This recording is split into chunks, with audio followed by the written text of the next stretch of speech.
इस वीडियो में मैं आपको गूगल सर्च एड्स की कैंपेन की स्ट्रैटेजी बताऊंगा। लोगों को लगता ही है कि टूल्स उनको हेल्प करते हैं। नो डाउट टूल्स अच्छे हैं और वो हेल्प करते भी हैं, लेकिन टूल्स आपको रिप्लेस नहीं करते। यानी कि अगर आपको गूगल एड्स का टूल मैं डायरेक्ट बता दूं तो इसका मतलब ये नहीं कि आपको एड्स चलाने भी आ जाएंगे। एड्स चलाने के लिए पहले स्ट्रैटेजी बनानी होती है और वो स्ट्रैटेजी पेपर पे बन सकती है। जब तक आपको ये ही नहीं पता कि आपने टूल से निकलवाना क्या है, टूल आपको बिल्कुल हेल्प नहीं करेगा। आपको ये ज़हन में रखना है कि आपने जब भी गूगल एड्स की कैंपेन बनानी है या मतलब उस पर कुछ भी आपने करना है, तो आपको पता होना चाहिए कि आपको क्या चाहिए। वो चीज़ें आप पहले मैप आउट करते हैं। मैं आपको इस वीडियो में ये सिखाऊंगा कि आप किस तरह से वो स्ट्रैटेजी के बारे में सोचते हैं, वो क्या लेआउट होता है। जब हम ये कर लेंगे उसके बाद हम टूल के ऊपर जाएंगे और सिर्फ यहाँ से डेटा वहाँ कॉपी करेंगे। तो आइए चलते हैं स्क्रीन की तरफ। कैंपेन स्ट्रैटेजी के लिए आपको कुछ चीज़ें मैप करनी होंगी। मैंने आप लोगों के लिए एक बेसिक स्ट्रक्चर या टेम्पलेट बना के रखा हुआ है, इसको मैं आपको एक्सप्लेन कर देता हूँ। आने वाली वीडियो में मैं इसको मज़ीद एक्सप्लेन करूँगा। जब भी आप कैंपेन स्ट्रैटेजी के बारे में बात करते हैं, सबसे पहले अपना एक गोल डिसाइड करते हैं, यानी कि आप कैंपेन चला ही क्यों रहे हैं, आपको इससे क्या निकालना है, आपका क्या एंड गोल होगा, आपको क्या ज़रूरत है इस कैंपेन को चलाने की, और आप इसकी परफॉर्मेंस कैसे मेजर करेंगे। वो सारी चीज़ें गोल में डिफाइन होंगी कि आप एग्जैक्टली लेस से आप कह सकते हैं कि मैंने अपने मोबाइल ए के लिए इतनी सेल्स बढ़ानी है, या मैंने मोबाइल ए के लिए अवेयरनेस बढ़ानी है, या मोबाइल बी को मैंने रिपेयरिंग के लिए उसको मैंने लीड्स जनरेट करनी है। ये गोल्स आप जब तक डिफाइन नहीं करेंगे, आपकी बाकी सारी जो स्ट्रैटेजी है वो क्लियर नहीं हो सकेगी। जब आप गोल डिसाइड कर लेते हैं कि मैंने एक सर्टन चीज़, एक सर्टन एक्शन लेना है अपने विजिटर से, तो उसके बाद आप अपना लैंडिंग पेज, या जिसको फाइनल यूआरएल भी कहता है गूगल, आप उसको वो डिसाइड करेंगे। ये फाइनल यूआरएल बेसिकली वो यूआरएल होगा जब आप गूगल एड्स रन करेंगे तो लोग जब आपके ऐड पे क्लिक करेंगे तो यहाँ जाके लैंड करेगा। यहाँ मैंने पहले इसलिए लिखा है कि आपको ये पहले तैयार करना है। ये कैंपेन गूगल में जाके जब कैंपेन क्रिएट कर रहे हो तब नहीं सोचना कि मैंने कहाँ लैंड कराना है। जब आपको पता है कि आपकी स्ट्रैटेजी क्या है, आपका गोल क्या है, तब आप ये भी सोच लेंगे कि ये कहाँ से पूरा होगा। वो गोल के लिए आप कोई ना कोई पेज बनाएंगे। इसके ऊपर मैंने पूरी एक सेपरेट वीडियो रखी है जिसमें मैं आपसे मज़ीद इसके बारे में और ये थैंक यू पेज क्या होता है इसके बारे में बात करूँगा। हमें लैंडिंग पेज बनाना है, थैंक यू पेज बनाना है, ताकि जब यहाँ से कोई फॉर्म फिल करे तो वो थैंक यू पेज पे जाए।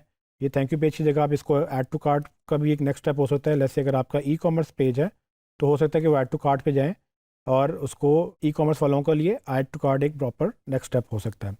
तो उस पर मैं आपको एक सेपरेट वीडियो में बात करूँगा। नॉर्मली हम क्या चाह रहे हैं, हम ये चाह रहे हैं कि फ़्लो ये होगा कि जब कोई ऐड पे क्लिक करेगा तो एक लैंडिंग पेज पर आएगा। लैंडिंग पेज क्या होता है मैं नेक्स्ट वीडियो में बताऊँगा। और फिर थैंक यू पेज, जब उस पर कोई एक्शन लेगा तो थैंक यू पेज पे जाएगा। थैंक यू पेज क्या होता है या ऐड टू कार्ट पेज क्या होगा, ये आपको ये भी मैं नेक्स्ट में बताऊँगा। लेकिन जब हम ये स्ट्रक्चर फॉलो करेंगे उससे फ़ायदा ये होगा कि हम बाद में इसकी रीटारगेटिंग कर सकेंगे, जो कि मैंने आपको एडवांस एडवर्टीजमेंट में सिखानी है। जब आप बेसिक गोल और लैंडिंग पेजेस वगैरह डिसाइड कर लेंगे तो फिर आप कैंपेन के स्ट्रक्चर की बात करेंगे, यानी कि जो आपने कैंपेन की सेटिंग्स है उसकी बात करनी है। तो कैंपेन सेटिंग बेसिकली जैसे मैंने आपको पहले बताया था कि गूगल में जब भी आप ऐड कैंपेन चलाने जाते हैं तो पहले कैंपेन सेटअप होती है, उसकी पूरी सेटिंग्स होती हैं। उसकी कुछ चीज़ें मैंने आपके लिए यहाँ पर लिखी हैं, बाकी चीज़ें मैं आपको एक्चुअली जब हम एक्चुअली कैंपेन क्रिएट कर रहे होंगे तो वो मैं वहाँ पर भी दिखाऊँगा। लेकिन जो मेन चीज़ें हैं वो मैं यहाँ पर आपको बताने लगा हूँ। कैंपेन लेवल सेटिंग्स को अगर आपने देखना हो तो आपको एक अपनी कैंपेन का नाम देना होगा। जब हम कैंपेन क्रिएट करेंगे तब मैं ऑफ कोर्स एक नाम भी सेट करूँगा। हमें लोकेशंस बतानी होगी कि हमने कहाँ कहाँ किन किन सिटीज़ में किन किन कंट्रीज़ में किस तरह से हमने टारगेट करना है। कैंपेन की टाइप क्या होगी वो हम डिसाइड करेंगे। उसका बजट डिसाइड करेंगे। बजट हमेशा डेली बेसिस पे डिसाइड होता है। तो गूगल ऐड में जब भी आप बजट देंगे तो डेली बजट देंगे। जैसे अगर आपने एक महीने में 30,000 लगाना है तो उसको आप 1000 पर डे कर सकते हैं, ताकि आपका महीने में 30 खर्च हो, डेली का आपका 1000 खर्च होगा।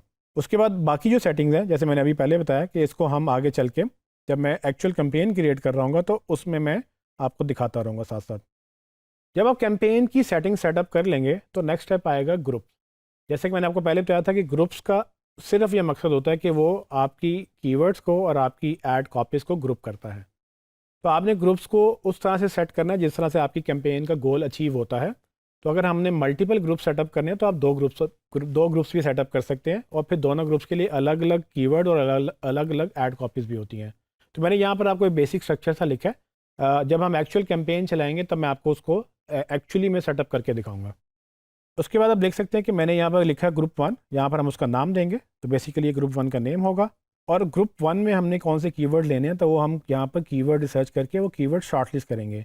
ये वो कीवर्ड्स होंगे जिसको बेसिकली जब मतलब हम गूगल को ये बताएंगे कि ये कीवर्ड जब गूगल में सर्च हो तब हमारी सर्च ऐड कैंपेन दिखे। तो याद रखिएगा कि आपका ऐड तब दिखता है जब आपका ये कीवर्ड मैच होता है। तो इसके ऊपर मैंने सेपरेट वीडियो बनाई हुई है, वो मैं आपको उसमें डिटेल में बताऊंगा कीवर्ड क्या होता है और कीवर्ड की टाइप्स क्या होती हैं, और फिर हम उसको रिसर्च करना भी सीखेंगे। आगे है हमारे पास ऐड कॉपी, इसको ऐड टेक्स्ट भी कहते हैं, ऐड कॉपी भी कहते हैं। बेसिकली ग्रुप के अंदर कीवर्ड्स गूगल मैच करेगा सर्च क्वेरी के साथ, लेकिन दिखाएगा क्या, तो वो जब दिखाने की बात आएगी तो हम ऐड कॉपी की या ऐड टेक्स्ट की बात करेंगे। उसमें हमारे पास मल्टीपल जो है उसमें ऑप्शंस अक्सर मिल जाती हैं, बट जेनेरिकली जो बेसिक गूगल ऐड डिज़ाइन करता है उसमें वो कहता है कि जी आप कम से कम 15 डिफरेंट हेडलाइंस दें ताकि वो रोटेट कर सके। कभी एक हेडलाइन यूज़ करेगा, कभी दूसरी यूज़ करेगा, कभी तीसरी यूज़ करेगा, वो मिक्स एंड मैच करता है। एक वक्त में 2 या 3 हेडलाइंस वो दिखाता है, तो वो पहली को तीसरी से, कभी पहली को पाँचवीं से, कभी 10वीं को छठी से के साथ वो डिफरेंट कॉम्बिनेशन मैच करेगा और देखेगा कि कौन सी हेडलाइन जो है किसके साथ ज़्यादा बेहतर रहती है। तो हम उसको 15 हेडलाइंस देंगे जो कि डिफरेंट होंगी बट हमारे कीवर्ड से रेलिवेंट होंगी, ताकि जो हमारा क्वालिटी स्कोर है जिसमें हमने अपनी रेलिवेंसी भी मैच करनी है वो मैच करे। लेकिन साथ ही हमने ये भी ध्यान रखना है कि हेडलाइंस इतनी अच्छी हों कि लोग पढ़ने के बाद उस पर क्लिक भी करें। उससे हमारा एक्सपेक्टेड CTR भी बढ़ेगा, जो कि इस क्वालिटी स्कोर का एक और पार्ट है। तो वो मैं आपको जब एक्चुअल कैंपेन इसमें जब हम क्रिएट करेंगे तब मैं आपको इस पर पूरा एक अलग से बताऊंगा कि किस तरह से आप अच्छी हेडलाइन बना सकते हैं। नेक्स्ट हमें डिस्क्रिप्शन देनी होती हैं, तो आप जो बेसिक ऐड है गूगल का उसमें 4 डिस्क्रिप्शन आप मल्टीपल दे सकते हैं, मतलब कि 4 डिफरेंट डिस्क्रिप्शन होंगी जो कि हेडलाइंस के साथ मैच करेंगी। सो 2 या 3 हेडलाइंस होती हैं, साथ 1 या 2 वो डिस्क्रिप्शन भी मैच करता है। ये डिपेंड करता है, गूगल कभी स्पेस ज़्यादा हो तो कभी एक्सपेरिमेंट में ज़्यादा भी दिखाता है, कभी कम भी दिखाता है। आपने ये ध्यान में रखना है कि जितने कैरेक्टर्स हमें अवेलेबल होंगे हमने मैक्सिमम उसको यूज़ करना है, ताकि हमारे पास ये मसला ना हो कि हमारे पास लिखने का कुछ नहीं था। गूगल के पास चांस होगा तो हमारे 2 एड्स भी दिखा सकता है, 2 हेडलाइंस भी दिखा सकता है। तो हमने उसको पूरा मौका देना कि हमारे मैक्सिमम वो स्पेस जो है ना हमें वो दे। तो हम 4 डिफरेंट डिस्क्रिप्शन लिखेंगे। फाइनल URL जैसे मैंने आपको ऊपर बताया था कि लैंडिंग पेज हमने पहले सोचना है, क्योंकि ऐड कैंपेन क्रिएट करते हुए हम लैंडिंग पेज नहीं बना रहे होंगे। लैंडिंग पेज पहले बनेगा, वो क्यों बनेगा वो पहले गोल डिसाइड होगा। लेकिन अब जब भी आप ऐड कॉपी लिखेंगे तो हर ऐड कॉपी पे आपको यहाँ पर लैंडिंग पेज देना पड़ेगा। ये याद रहे कि गूगल जो है ना अक्सर आप मल्टीपल ऐड कॉपीज़ भी बनाते हैं, तो मल्टीपल ऐड कॉपीज़ जब आप बना रहे हो तो उसमें फिर आप मल्टीपल हेडलाइंस भी और मल्टीपल लैंडिंग पेजेस भी दे सकते हैं। लेकिन अभी हम इसको बेसिक ही रखेंगे और एक इसी के साथ हम जो है एक ग्रुप में काम करेंगे। फिर एक डिस्प्ले पाथ का ऑप्शन होता है जिसमें आप अपने जो लैंडिंग पेज देंगे उसमें आप जो आपकी लैंडिंग डोमेन होगी, जो एक्चुअल डोमेन होगी, गूगल वो दिखाता है और उसके आगे आपके पास 15 कैरेक्टर्स की 2 दफ़ा गुंजाइश होती है जो कि स्लैश समथिंग स्लैश उसके साथ दिखेगा।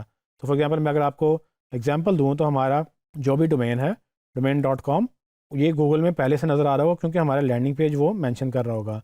उसके बाद स्लैश के बाद हमारा पाथ 1 होगा जो कि हम 15 कैरेक्टर्स तक बता सकते हैं, फिर पाथ 2 होगा। मोस्ट ऑफ द टाइम्स ये हम इसलिए लिखते हैं कि ताकि लोगों को पता लगे कि अगर वो क्लिक कर रहे हैं तो कहाँ लैंड कर रहे हैं, लेकिन ये एग्जैक्ट लैंडिंग पेज नहीं होता। तो अक्सर हम सिर्फ यहाँ पर कीवर्ड यूज़ करते हैं ताकि लोगों को लगे कि अच्छा जो कैंपेन मैंने जो सर्च किया था वही यहाँ पर मैं उसी पेज पे लैंड करूँगा। तो ये उसकी रेलिवेंस पॉइंट ऑफ व्यू से भी और उसकी साइकोलॉजिकल पॉइंट ऑफ व्यू से भी दोनों तरह से इंपॉर्टेंट है। तो ये आपको अगर एक बेसिक कैंपेन क्रिएट करनी है तो मैंने उसका एक मेन जो स्ट्रक्चर है यानी कि ढांचा आपके सामने मैंने रख दिया है। अगर आप ऐड ग्रुप मल्टीप्लाई करना चाहते हैं तो ग्रुप 2 या ग्रुप 3 भी आप क्रिएट कर सकते हैं।